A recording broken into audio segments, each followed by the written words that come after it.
You're listening to the Dad Whisperer podcast with Dr. Michelle Watson Canfield.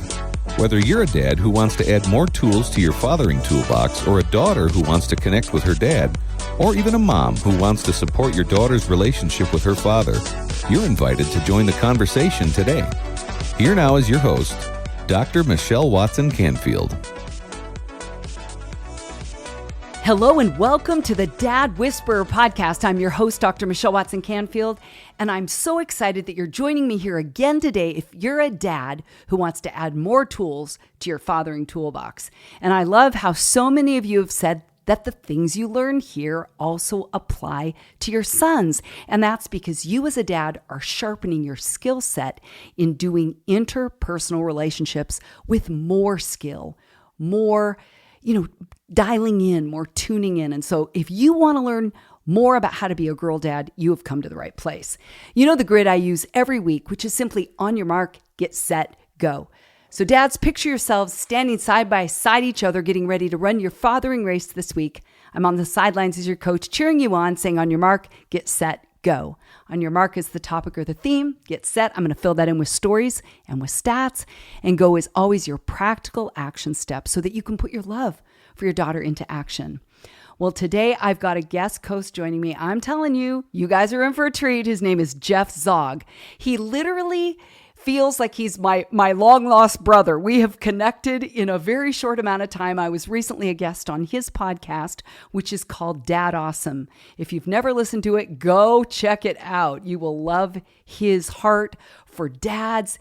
And today we're going to unpack some of how he is an intentional dad to 4 little girls. My goodness, he'll tell you about them in just a minute.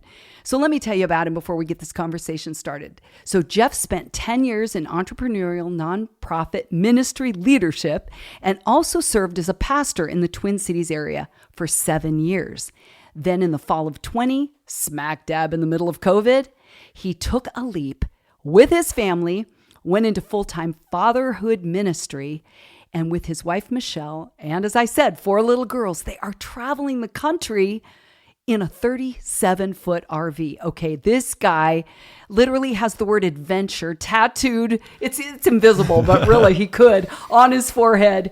And you are going to love just hearing about his enthusiasm for life and for his kids and for his wife. Jeff Zaugg, as I said, is the founder and lead cheerleader at dadAWESOME and Fathers for the Fatherless. So we're going to be talking about both of those things today.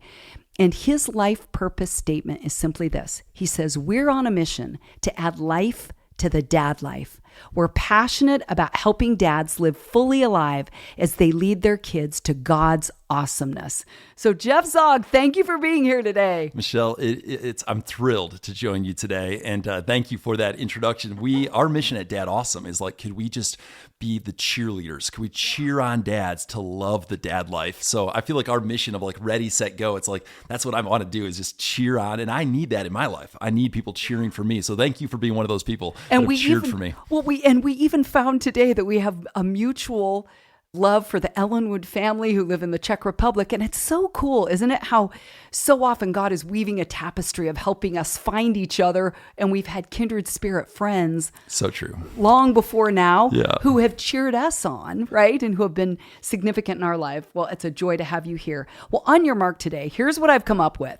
As a title is Intentional Fathering, a Father's Awesome Journey with His 4 Young Daughters. So how about you just start? I wanted to use the word journey because, you love biking, you love adventure, right? You love the outdoors, and you're doing life with your family without 4 walls on the ground. And so really, I thought this whole idea of a journey, is really to me, along with being intentional, really, I think captures you and your heart.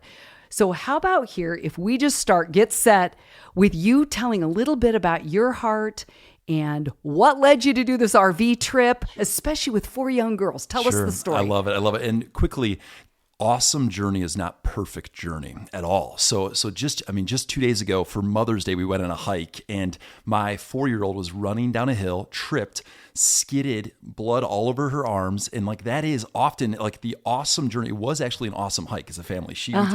We got Band-Aids on her. She was okay. But like, that's part of when you say like an intentional, awesome journey, that's my heart, the ministry that I lead. That's our heart. That's my family's heart, is not perfection. Because dads often, they hear the word dad awesome, this name dad awesome. And they're like, well, that's not me. And the heartbeat of everything we do is like, can we help dads see the role as a gift and step in with intentionality and step in with knowing I'm not perfect, but I'm going to go after their hearts. Yeah, fail forward. That's it. That's it. Because your kids, say how old they are. Yeah, so my little girls are 2, 4, 6, and 9. So that's the window we're in. My little 2-year-old has actually lived the majority of her life in the RV.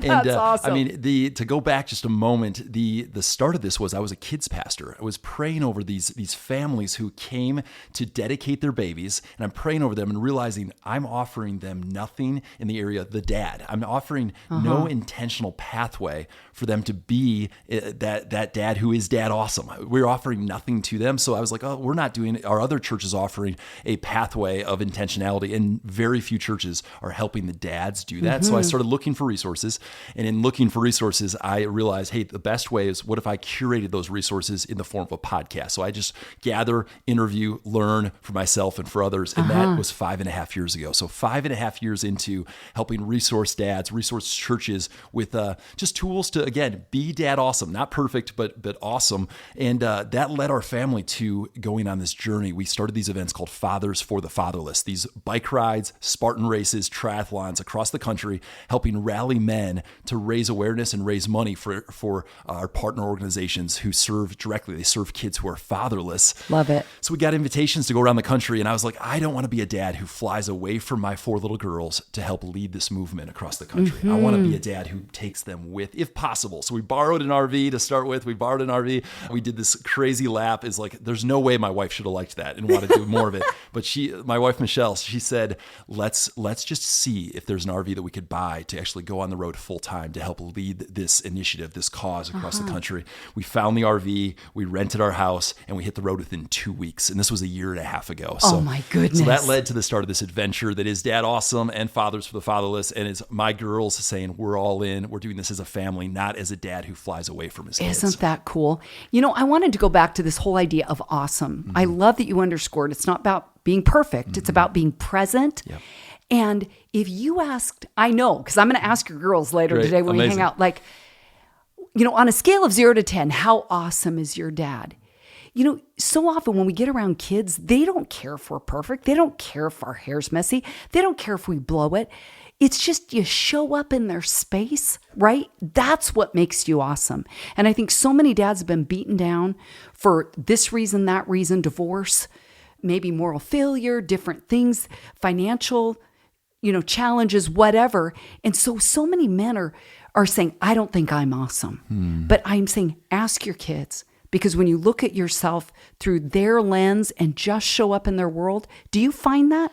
Yeah, and actually looking at your eyes, so the fact that we're in person is really fun here, Michelle. But like the gauge of, are my eyes shining? Are my eyes shining? The world, again, beats us up. Our job, a rough day at work, a rough, house project going poorly. Lots of things could cause our eyes to kind of dim a little bit. And most of us, if you look at even some of the research, because of our own dad and because of the experience we had as a child, we enter fatherhood with things stacked against us to come in feeling like I'm obligated to be a dad versus I get to be a dad. And the dad who says, like, I get to be a dad has shiny eyes. A dad who says, this is a gift. Like, this is a gift. It's hard. It's one of the hardest things we've ever done, right? Like, and we're ill prepared for it. There's no way you can't give a manual. This is how you step in and are a great intentional dad. So if we come in though with our eyes a little bit dim, not sparkly, not shiny, that's contagious. And our kids see a dad who is grumbling his way through dad life or is surviving his way through dad life versus a dad who is saying, I get to be a dad. And then again, I believe that causes our kids to know, oh, my dad loves to be a dad. And we have to use our words and actually tell them too. I love that I get to be your dad. It's one of the statements that just my girls' eyes just shine when I say that to them. Oh, okay. Seriously, Jeff, like I literally am teary. Like, that just touches me because I know that so many dads don't love it. They're exhausted from their jobs or beat up at work and they come home, and they don't have much to give. And that dad may be your go step today. Jeff, tell them again. I want you guys to repeat this right now out loud after you hear Jeff say it. So good. And often it's get down on their level. So don't say it while you're walking the other direction. Get down on their level on your hands and knees. Get right down in their eyes. So they can see your eyes. Exactly. The eye-to-eye contact. Eye to eye. And this could be on the floor during the dinner hour, or it could be as you're putting them to bed, like to get right down. And this is my 6-year-old. If I look her right in the eyes, I touch her. So I'm reaching out and touching her too, a little physical contact. Yeah. Look her in the eyes. And I'm like, I tell her, I say, I love that I get to be your dad. I'm so thankful that I get to be a dad. You are a treasure. Like these statements, yes. But it really, the I statements of like, truly, this is the best thing is that I get to be your dad. So that's what I would encourage them to say. I love that. Okay. Well, I was intrigued doing my research on you that you were very intentional. That's the word throughout this whole conversation today is, Dad, you blink and your kids are gone. And if you're not intentional, you're going to miss really stepping it up, right? To be the dad your kids need and your daughter needs. So I want you to explain a little bit about this intentional 40 thing, because here's what you wrote about it. You said, I think in general, as I get older, and as most of us dads get a little older, it's easy to play it safe and to coast. And you said, I think at the age of 40, if we're not careful, we will end up being drawn and we will drift and be pulled in the direction of the world, in the direction of comfort, in the direction of more is better, in the direction of this is just the direction, and we get pulled in the next phase, more busyness, more hustle. And I think intentionality requires us to fight against the pull that we're drawn toward. I mean, I had to write that out, Jeff, because it was so profound. So what I want to ask is, how are you since then? Because how old are you now? Yeah, 41 and change. Okay. Yep. So in the last year and a half, how have you put into motion the things that you set out to do, and what did you set out to be intentional about at the age of 40? Yeah, amazing. Thanks for asking. And it has been an imperfect journey of the intentional 40. So I call it the intentional 40. I turned 40, as you mentioned, about 14 months ago. And I said, hey, if I could get more intentional moments with my wife, that would be good in so many levels. More intentional moments with my girls, more intentional moments with friends, and more intentional moments with mentors. So I said, these are 4 categories of one-on-ones with my girls, date nights with my wife or date experiences with my wife, a mentor experiences, not just conversations, have coffee, let's go do something together with a mentor, and then friend. I just feel like, again, I mentioned drifting. The drift, I want to be a dad, a man, a follower of Jesus who is dreaming, not drifting. And our dreams, often we have to take action to spark bigger dreams. And we have to stretch ourselves and be a little bit vulnerable and do something that's hard. I've never done it before. So an example of this would be rock climbing. I've never been outdoor rock climbing. I turned 40, and about 6 months later, my daughter had her 9th birthday. She's never been outdoor rock climbing. Neither of us had ever been, and I'm certainly not going to go do that myself with her because I can't safely set that up. So I had to reach out to a mentor and ask, hey, do you know someone that could take us rock climbing? We actually ended up spending an entire morning with a gentleman named Alex that took us out on her birthday, on her 9th birthday. We went rock climbing for the first time, and my shoes didn't fit, and they hurt so bad, these climbing shoes. I was like in pain like a little kid, and my daughter is nervous.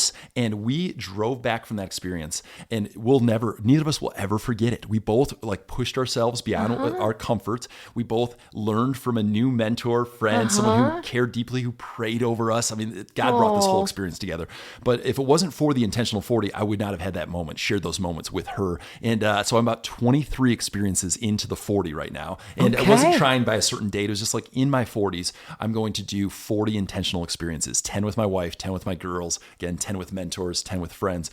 And it has been a journey of like, I'm on the lookout for people. These are specific mentors. I'm like, hey, what could we do? And these are not big bucket list things. To invite those mentors Exactly. to teach you something they know. It's a skill or experience that so yeah, one of my mentors, it was Jeeping in the mountains. He has a Jeep. He's deeply passionate about it. I've never driven a Jeep in the mountains. And he took me out and coached and trained me and pushed me. I mean, there's certain experiences that are a little shorter, no training required. There's other ones like doing the Murph workout that it was a massive amount of training to be ready for that, or a Spartan. My first Spartan race was a lot of training and preparedness to do that event. Right. So anyways, both sides, but it is not a bucket list, take me away from my family to go do my dream list. It's not a midlife crisis thing like that. It is truly an intentional, and they're shared experiences with people that I love dearly. And you may be a dad listening saying, I just am not as extroverted as Jeff. I don't think I could ask someone to teach me something. What would you say to that, Dad? Yeah, so it's a matter of saying, is there someone at your coffee shop that you go to, or at your work, or a uncle, or a grandparent, or a in-law, someone in your sphere that you respect for some aspect of their life? So you don't need the perfect person. Is there someone that you could say, hey, I want to learn from you? And I was wondering, could we do this thing together? So I don't think it's not a forever mentoring situation. It's, hey, would you spend 2 hours with me doing this thing? And you bring your kids with you, one of your daughters. So no, so the experiences are 10 with my girls. Okay, so you don't always combine them like you did. No, so that one, it was just because I needed someone to help us. I see. So okay. It was not a mentor experience. It was a dad-daughter experience. Got it. Just had to bring a guide with in that Yeah. case. So it's either with my daughters, my wife, a friend, or a mentor. That's kind of the constraint that I put, is I care about those 4 things in my 40s. As I head into my 40s, 50s, 60s, I want to be growing in those 4 relational areas. And why not do it with a spark of fun, new experiences that I've never done before? So Dad, take the 4 things Jeff is doing, make them your own. You don't have to recreate or reinvent the wheel. And I love how you even have said, again, I did my research on you. You said, through these things that I do intentionally, I want to stay curious. I want to be a learner. I want to stay humble. And I want to be in this growth mindset. So because we know that cliche, more's caught than taught, your young daughters are watching you, aren't they? They're seeing, wow, my dad tries new things. My dad asks for help. I think that is a stance of humility to say, hey, will you teach me something? Have you had any of the people you've asked say no? No, not yet. I've got a few that are just on the, we're keeping on the lookout for when our schedules overlap in the same city and so things like that. But no one has turned me down. Okay, so men, listen to that. If you think, I don't want to ask, I'd be an inconvenience, or I'll probably get a no and I don't want to face the rejection. And you could always you don't have to start with the mentor circle either. You can start with, again, your kids. So I took my 6-year-old on a tour of an aircraft carrier. It's it cost $20 each to get access in San Diego to that aircraft carrier. But there was no training required. It was a half day with her. But I entered a learner. That's not my preference, isn't to go tour. I'm not a big history guy in a sense of go through and read the exhibits or watch the videos or learn. But we did it together because she's fascinated by being a pilot and just in general, flying or driving things is something that interests her. So we did that experience together. If it's with your kids or with your spouse or with a friend, I feel like there's no barrier for any of us to want to do something engaging or intentional. So the mentor one, I get that what you're saying though is mentors to ask them for a half a day or a day of their time. Maybe don't start with that bucket. Maybe start with the other 3. Yeah, something a little easier. And Jeff, when you were just talking about entering into the interest areas of your daughters, you can tell that you're listening, you're watching, you're seeing maybe even a natural bent at little ages, 2, 3, 4, 5, 6, right? That's right. So it means you have to get close enough to see that. And it reminded me that maybe if you're listening and you're a mom or you're an aunt, I have a nephew, my oldest nephew, who's now married, has 2 kids of his own. But when he was about 12 or 13, I knew he wanted to be a pilot. Yeah. And they lived in another state, came to Oregon. I knew we had the Spruce Goose, so I took him on a museum date. Cool. And surprised him with a glider ride where he got to go up and be taken into the air. And then I did a second one where in another part of Oregon, I booked a flight, an hour of a flight, got him a flight book, and I got to sit in the back seat. So, I would have never done that on my own. But if you're a dad that's maybe, okay, I'm going to be blunt, gotten lazy, and just thought, she's not really into me right now. She's in high school and moody. Dad, find something she wants to do. It'll perk her up. And it may be shopping. And you're like, I hate shopping. Do it anyway. Is that what you'd say? Yeah. I mean, my 9-year-old, trapeze right now, she did a little bit of, she had to experience doing trapeze. She did a little camp last summer. And she so she knows this summer she wants to set it up where I do trapeze with her. I've never, the idea of flying, I'm a pretty big guy. And, but she's interested. And that's for me to step in and say, I'll do that. But it's almost because I challenged myself and I made it a little bit public with telling others, hey, I'm going to do these 40 new experiences. So, and my girls know that. And and they're like, come on, Dad, let's do this. And if you're a dad again listening saying, my daughter loves, let's say, baking, cooking, and you're like, I'm a klutz in the kitchen. It reminds me, a few years ago, I got to go to the maximum security prison in Salem, Oregon. And my first book had just come out, and a dad came up. I handed him the book, and I think I did a drawing, and he won. He said, I get out of prison in 2 months, and my daughter is 9, and I'm terrified. Can you give me something? Where do I start? I haven't known her for a number of years. It's been real intermittent connecting. Where do I start? I said, find something she's good at and let her teach you. There's another variation on the theme. And he said, well, she really likes cooking, like baking. I said, go in the kitchen.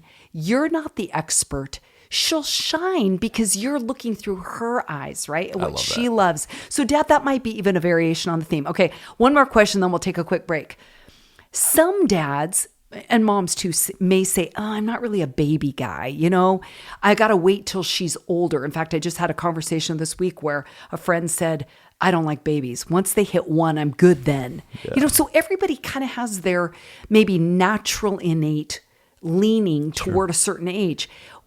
How did you navigate, you know, going, oh, a diaper phase or walking phase or knocking things over phase or adventure phase? What would you say to the dad with young daughters? And he's like, I'm not really gifted for all the ages. Yeah, when we had our first daughter, I had never changed a diaper. I'd never babysat. I didn't have younger siblings or, nieces, nephews. So I was truly in new territory, total rookie. And I actually challenged myself to change all the diapers for the first 2 weeks because I was home. I had 2 weeks off work. And I don't know if I fully hit that goal because I think my wife definitely, she's awesome. But the idea of challenge myself to step beyond comfort in whatever area is serving your wife. So for the dads that are I've never been here before, or man, I've got other kids, I'll take care of them. We'll leave the baby to mom. I would just encourage you, go with the kind of ridiculous challenge, step in further than expected. And I know that my wife saw with our third and fourth daughter a much higher degree of oh, Jeff stepped in to new areas because she needed the help. And because I was well, what's a new challenge I haven't done before? So that would be my encouragement, is to step in with your whole heart into areas that like changing diapers, and you can make it fun. There's always a trash can across the room to shoot the diaper in afterwards. So you can make it fun. Because again, I've discovered that men would rather do nothing than do it wrong. Yeah. And so if you're a dad that says, I don't do it as good as my wife, she's better at this, that, or the other. No, doing nothing is doing it wrong. Yeah. And to be able to step in an imperfect way, that's how you become an awesome dad to your daughter, if you aren't already that. Right. We just created a game called Jammy Ball, where you take the pajamas and roll them into a ball, and it becomes a basketball type game in the living room. So you can gamify every stage of parenting. You can gamify. Okay, there's your book.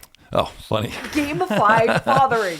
You really can. How many dads would that be a game changer for them to think about, how can I make something mundane more fun? And how can you create a score-keeping method? Because this is dad life. You don't have any immediate results. The game, playing a sport, did you win or did you lose? In the dad life, you actually have no idea. Maybe when my girls turn 40, I'll be able to look back and say, did I win or lose? There's really no tangible, did I win this chapter this evening, the bedtime tonight, did I win or lose? It feels like loss after loss after loss. In some ways, parenting for the dad, it's is this even working? Is any of this working?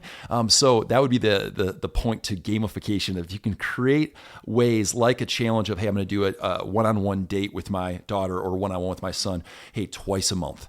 That's quantifying. So you can at least say, did I do it or did I not do it? And so gamification, and then in brotherhood is the other encouragement with that. It's gamify it, create a scoring mechanism, and then cheer each other on by saying, well done, or get after it. You didn't do it this month. Get after it. So we need some of that. Love it. Well, we're going to take a quick break. When we come back, we'll continue this conversation with Jeff Zaugg.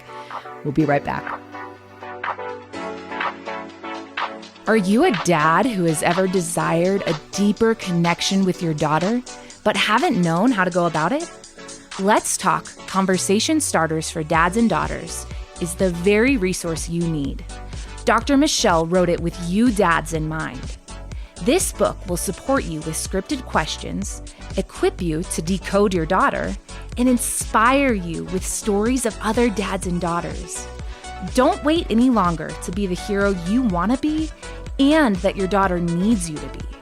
So, to let the talking begin, head on over to drmichellewatson.com/books and order your copy today. This book will become a favorite in your fathering toolbox and will give you the answers you've been looking for. That's drmichellewatson.com/books. Now, back to the Dad Whisperer podcast.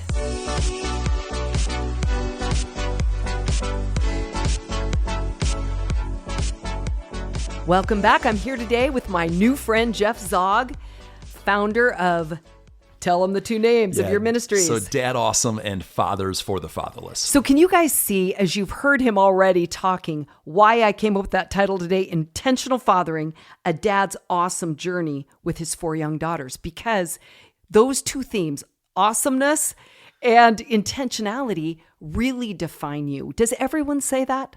So it's interesting. The more I dive in, 5.5 years of hosting the podcast, I mean, that's a lot of episodes of like, there's more and more to learn.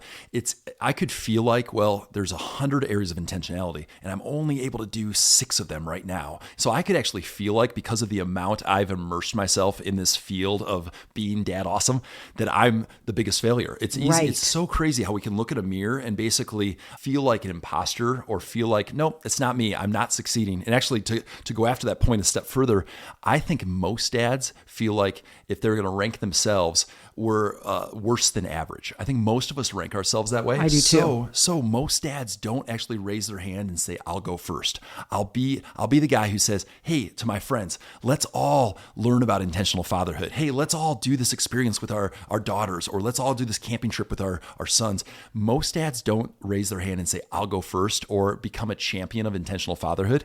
So that's where I flip all the way back to, like, do most people say that I'm intentional and that I'm an awesome dad? In some ways, I feel like it's rare that dads, including myself, feel like I'm good enough to do that. So I appreciate your vulnerability on that, because again, that's what I found in the dads groups I've led, talking with men at conferences, is so often it's a less than. Yeah, because of shame, or because, man, I messed up here, or I didn't have this, that I can't be the one to champion that and say, no, I am dadAWESOME. I am. That's what we said. We encourage and say, no, you are dadAWESOME. Like you are right now. In Just this current... because you're a dad, not because you've earned it. It's in who you are. Yep. And we are always becoming. We're always becoming. It's not an arrival. Exactly. Okay. So, I have so many questions for you. Okay. How do you stay motivated and inspired and equipped even to really connect with your daughters at every age and stage? So this current phase we're in, we're living in very close proximity because we're in an RV right now, traveling the country with this ministry. And so the motivation, actually, I mean, they're right there. We're real close. Even like often I'll be working I'll step out of the RV to the picnic table. I'm working from there. Or I'm like, it's wild. In some ways, it's really hard because of the closeness and proximity. But the other side of that is it's right in front of me what's going well and what's not going well. So the motivation comes partially from my wife cheering me on. She is a cheerleader. Partially, motivation comes from commitment. I've decided and I've committed that I'm going to stay after pursuing their hearts. So that means it doesn't matter how yesterday went. I'm going to choose to get that one-on-one time. I'm going to choose to take those moments to bless my girls before they fall asleep. I'm going to choose to give my wife that Saturday morning by herself and just make it a dad, daughter adventure. So how do I stay motivated? It's less brotherhood right now because I'm traveling the country. I'm away from my closest friends. I'm on the road, and it's more, man, I'm in it and I've chosen, hey, I'm going to stay after it. So did your dad model this kind of fathering to you? Yeah, great question. So my dad was dadAWESOME, but part of that is he was not dad perfect, is what we've talked about already.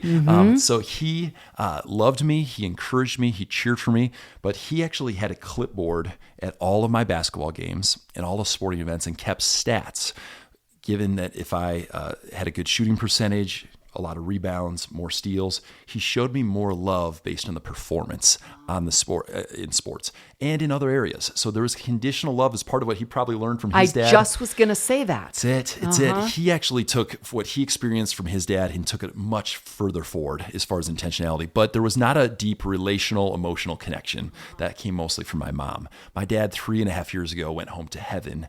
And in the, and this is a small side story, but episode 1 of dadAWESOME, I released that. The next day, my dad rushed to the hospital with brain cancer, lung cancer is what they found out. So his health journey took a dive right after this ministry started, the day after. Episode 100 of dadAWESOME launched, and the next day, my dad went home to heaven. Wow. So we had 100 weeks, my dad and I. And the healing journey, and I'd encourage every dad listening, healing, the next layer of freedom, of reconciliation, of healing. There's always another layer. It's like an onion, right? There's come more, on. There's more hurt that can be explored, and there's pain in that, but man, the healing and the freedom and the joy and peace. So we actually had that in those 100 weeks as the foundation of the ministry. dadAWESOME was a foundation of healing, and really my dad giving me a boost to now I can take my journey and share and help other dads. It really was beautiful. And so I wrote a letter to my dad. The first page was all the things he got right. And there's a lot of things my dad got right. And gave it to him, or this was your own processing? This is 6 months after he passed away. Now, we did actually have tons of, I never handed him a letter, but lots and lots of conversations those 100 weeks. But 6 months after he passed away, I wrote a letter. First page was, these are the ways you got it right. And actually, this was inspired by John Tyson, which many of your listeners have heard him talk about his letter. The other side is, Dad, these are things that caused me pain. Instead of leaving it in letter form, I wrote it on a rock about the size of a laptop. I found a rock and I wrote with a Sharpie marker the things that caused that I'm so grateful for on one side of the rock. The other side was the deep pain. And I actually swam that rock to the middle of my lake where I grew up as a boy in Wisconsin. And swimming with a heavy rock is you feel it. You feel it. Many of your listeners probably figurative. Yeah. There. I mean, the heaviness, swam out to the middle of the lake, and I just prayed a prayer of just, God, thank you for my dad. Thank you for the gift that he was. Thank you for the gift that he still is in my life. And I am going to just let go of any pain, any burden, any of the trickle down of hurt from my dad. I'm going to let it all go. I let go of the rock, watched it tumble through the water out of sight into the darkness, swam back feeling so light, so much peace. And I do believe generationally, it's a big deal to let go of that rock, to actually make the list. And if your dad is alive, if possible, to bring in a way, not the weight of it, but the blessing of it. Because I really did bless him with the first. And then the other side just saying, Dad, I forgive you for the second side. Absolutely. I'm going to let that go. Yes, such a gift. So that was a pivotal moment for me in this journey of like trusting God for my daughters. And Deuteronomy 30:19 says, I've set before you life and death, blessings and curses. Now choose life so that you and your kids may live. Yes. My dad did choose life imperfectly, but he chose life. So I get to be blessed forward from that. I so appreciate you in, I would say, a very unexpected way. Here we're talking about how do you be intentional with your little girls, and you're talking about how you were even intentional with your own relationship with your dad. And, you know, in the dads group I lead, out of 9 months, at month 7, I say, guys, does this feel like a bait and switch? Because we're now going to talk about your relationship with your dad. And you thought this was just going to go one direction, but really it goes both ways. And you're going to be a more awesome dad who's intentionally invested in fathering if you're willing to examine your relationship with your dad and how he's impacted you both positively and negatively. And if you don't know what to do, this is not just me trying to market something, but I coach dads. I do Zoom now and daughters and say, contact me. Write me at drmichelle@thedadwhisperer.com. I'll walk with you through that. Contact Jeff. Yeah, and coaching is so much better than counseling. I mean, I always encourage counseling, but many of the dads that I work with, they need a coach, a counselor. There's a step for that, and I've been so grateful for my counselor. But coaching is like, it's forward thinking. It's like, no, let's go back into our past, our story, and let's see, look what God did and is doing and wants to heal, so that we can actually run. That whole ready, set, go, right? Yes. Let's be dads who run. We can't do that if we're entangled with hurt from the past. Carrying that like baggage. weight, dead weight. Yep. So I love that you brought that up, because that was unexpected, right? Of what we're going to talk about, but so key to, like you said, being lighter, more buoyant, if you will, to be able to step up and step in with your girls.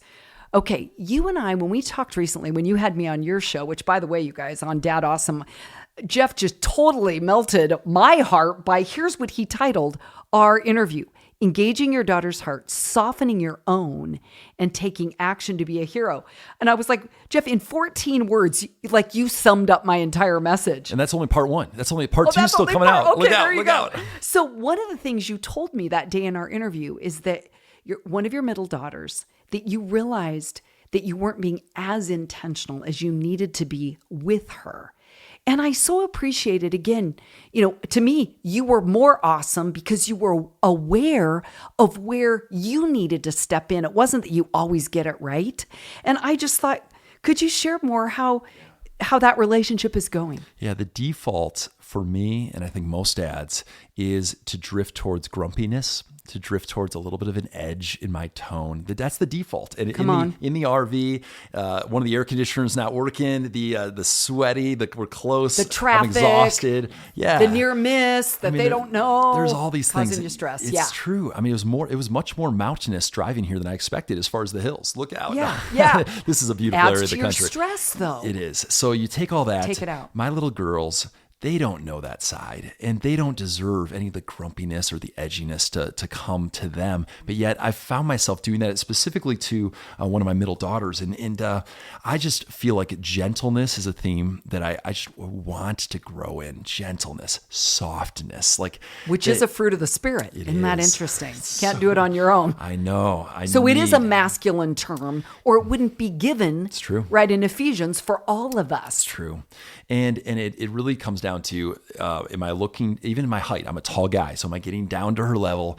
Is my voice, am I slowing down? So am I low? Am I slow? Am I looking her right in the eyes? Am I touching a little physical contact? I mean, just last night, I missed it though. Actually, this is a different story than what I told you on our show, but just last night, I was distracted. A few things were going on. Laundry was happening. There's a few things that caused me to say, not yet, not yet, not yet. And what my daughter felt was because I said not yet, and it ended up not happening last night. She in her little mind thought, well, Daddy didn't do what he said he was going to do. He chose other things instead of me.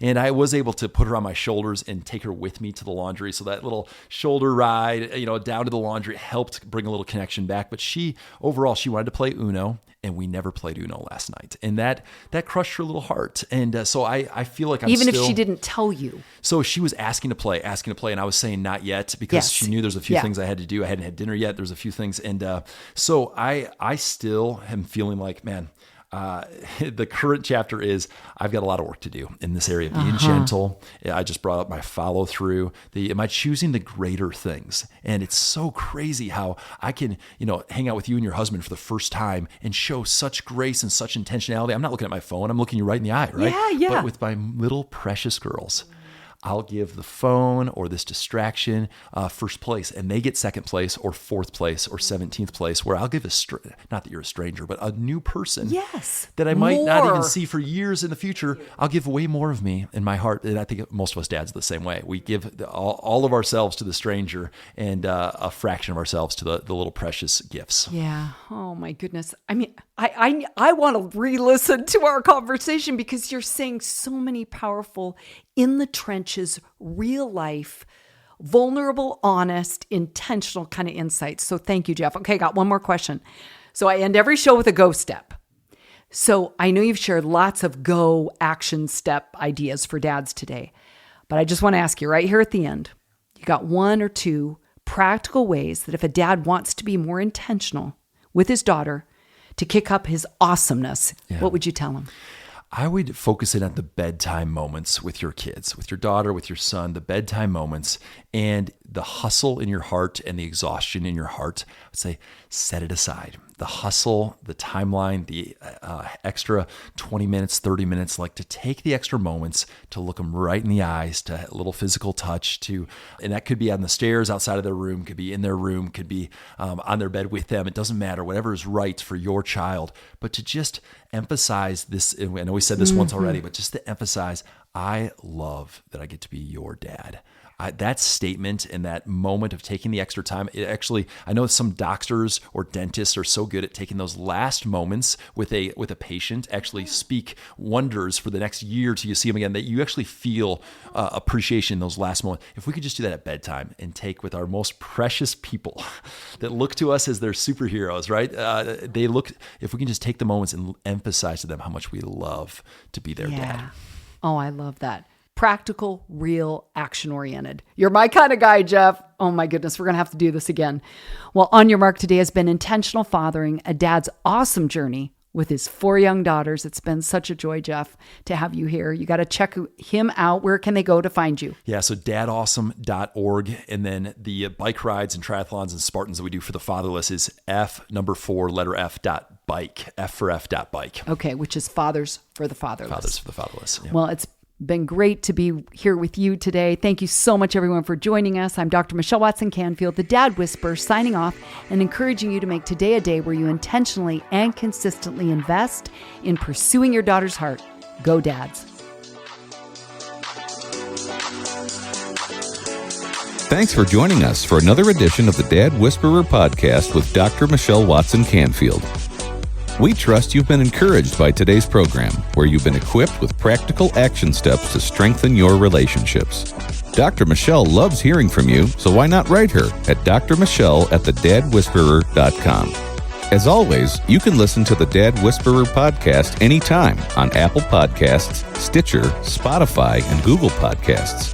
Give a listen, subscribe, and leave us a review. For free resources or to invite Dr. Michelle to speak at your next event, go to drmichellewatson.com for more information. That's drmichellewatson.com. Thanks for being with us today, and we look forward to you joining us again on the Dad Whisperer podcast with Dr. Michelle Watson Canfield.